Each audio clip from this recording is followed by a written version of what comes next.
A massive fire broke out aboard the United States Navy amphibious transport dock USS New Orleans while the vessel was anchored off Okinawa near the White Beach Naval Facility, lasting nearly 12 hours before it was extinguished in the early hours of the following morning. The blaze, which began on the afternoon of August 20, 2025, triggered a large-scale firefighting response involving the ship's crew, another American warship, the Japan Coast Guard, and Japanese self-defense forces. Smoke poured from the vessel as tugboats sprayed water across its bow in dramatic scenes captured by Japanese media. Though the fire raged for hours, the ship remained afloat and only 2 sailors sustained minor injuries, both treated on board without requiring evacuation. The USS New Orleans, commissioned in 2007, is a San Antonio-class amphibious transport dock designed to deploy Marines, aircraft, and landing craft in combat and humanitarian missions. It is a vital part of the U.S.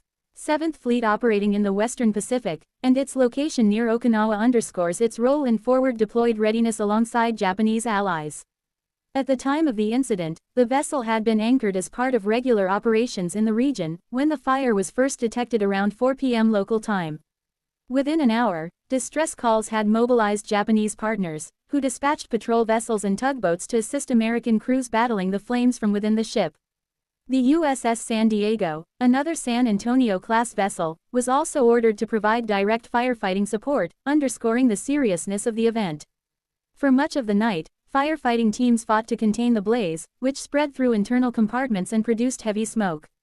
The intensity of the fire evoked comparisons to the catastrophic 2020 USS Bonhomme Richard fire in San Diego, which burned for nearly 5 days, caused billions of dollars in damage, and led to the ship's eventual scrapping. That disaster raised urgent questions about training, leadership, and maintenance across the Navy, making the new fire aboard the USS New Orleans a deeply concerning reminder of vulnerabilities. However, unlike the Bonhomme Richard, the New Orleans fire was brought under control within half a day, and preliminary reports suggested the damage was less catastrophic, though full assessments are ongoing. The U.S. 7th Fleet released a statement confirming that the fire had been extinguished by approximately 4 a.m. the next day and that all sailors remained accounted for. Japanese state broadcaster NHK aired footage showing multiple tugboats surrounding the vessel, spraying water to cool its hull while black smoke trailed into the sky. Cooperation between the United States Navy and Japanese agencies was highlighted as a critical factor in preventing the fire from escalating further. This collaboration reflected decades of joint security arrangements between Washington and Tokyo, particularly in Okinawa, where the presence of American forces has been both strategically essential and politically sensitive. 2 sailors aboard the USS New Orleans were treated for minor injuries, with officials clarifying that no lives were lost. Fire suppression teams worked in shifts throughout the night, utilizing the ship's internal firefighting systems while external support targeted visible flames. The exact cause of the fire remains unknown, and Navy officials have already opened a formal investigation. Past incidents of naval shipboard fires have stemmed from electrical malfunctions, maintenance errors, and, in some cases, human negligence. The investigation will aim not only to identify the root cause but also to determine whether systemic failures similar to those revealed in the Bonhomme Richard disaster are present. The USS New Orleans is a 684-foot-long amphibious transport dock displacing over 24,000 tons and capable of carrying up to 800 Marines alongside its crew. Its mission profile includes amphibious assault operations, special forces deployment, disaster relief, and humanitarian missions.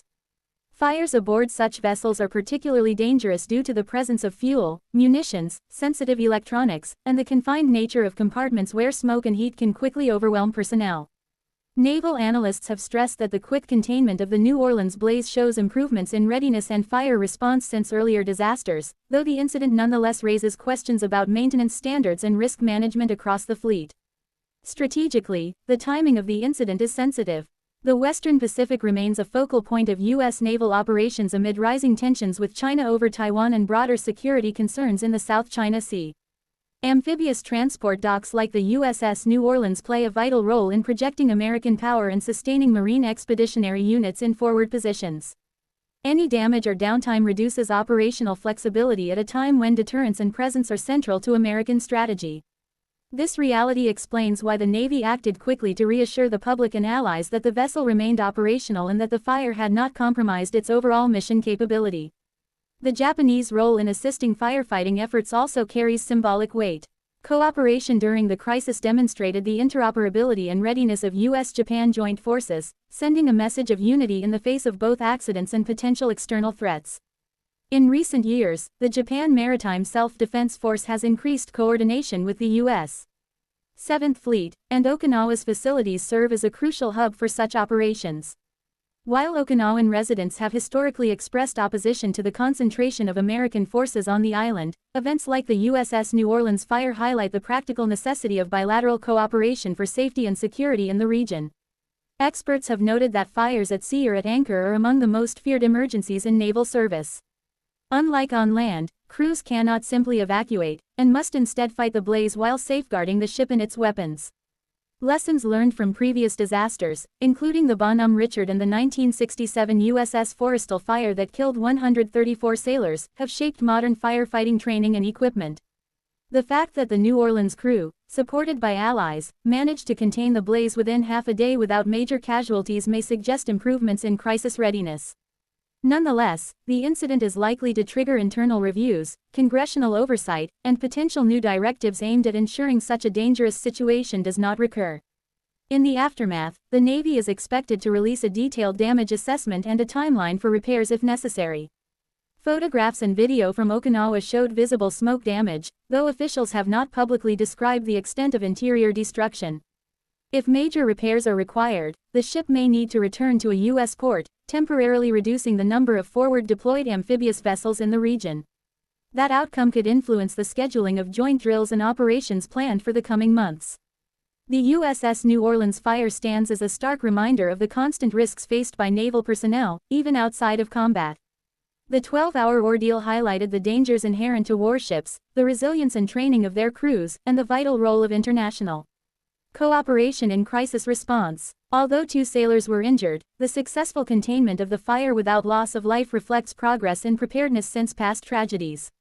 As the investigation proceeds, the Navy and its allies will focus on learning every possible lesson, balancing the urgent demands of readiness in a volatile region with the equally critical responsibility of protecting those who serve aboard America's frontline warships.